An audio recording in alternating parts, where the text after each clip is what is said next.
చాలా మంది ప్రమాదాలు కొని తెచ్చుకుంటున్నారు. ఎన్ని ప్రమాదాలు జరిగినా సరే తీరు మాత్రం మారడం లేదు. థాయిలాండ్లో పెద్ద పులితో రీల్స్‌కు ఓ వ్యక్తి ప్రయత్నించి చావు అంచుల వరకు వెళ్ళొచ్చాడు. థాయిలాండ్ పర్యటనకు వెళ్లిన ఇండియన్ టూరిస్ట్ జూ పార్క్లో పులితో సావాసం చేశాడు. కుక్క పిల్లను దువ్వినట్టు దువ్వుతూ ట్రైనర్ సహాయంతో పులి పక్కన కాసేపు నడిచాడు. అంతవరకు బాగానే ఉన్నా ఏకంగా వాలిపోయి ఫోటోలకు ఫోజులిచ్చే ప్రయత్నం చేశాడు. దీంతో చిర్రెత్తుకొచ్చిన పులి ఒక్కసారిగా తిరగబడింది. పక్కనే ఉన్న ట్రైనర్ అలర్ట్ కావడంతో అతను ప్రాణాలతో బయటపడ్డాడు. పులి దాడిలో యువకుడికి స్వల్పంగా గాయాలయ్యాయి.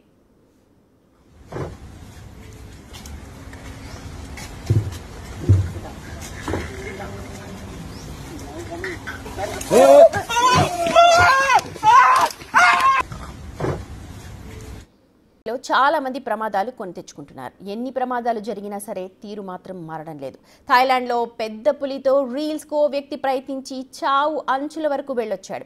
థాయిలాండ్ పర్యటనకు వెళ్లిన ఇండియన్ టూరిస్ట్ జూ పార్క్లో పులితో సావాసం చేశాడు. కుక్క పిల్లను దువ్వినట్టు దువ్వుతూ ట్రైనర్ సహాయంతో పులి పక్కన కాసేపు నడిచాడు. అంతవరకు బాగానే ఉన్నా ఏకంగా వాలిపోయి ఫోటోలకు ఫోజులిచ్చే ప్రయత్నం చేశాడు. దీంతో చిర్రెత్తుకొచ్చిన పులి ఒక్కసారిగా తిరగబడింది. పక్కనే ఉన్న ట్రైనర్ అలర్ట్ కావడంతో అతను ప్రాణాలతో బయటపడ్డాడు. పులి దాడిలో యువకుడికి స్వల్పంగా గాయాలయ్యాయి.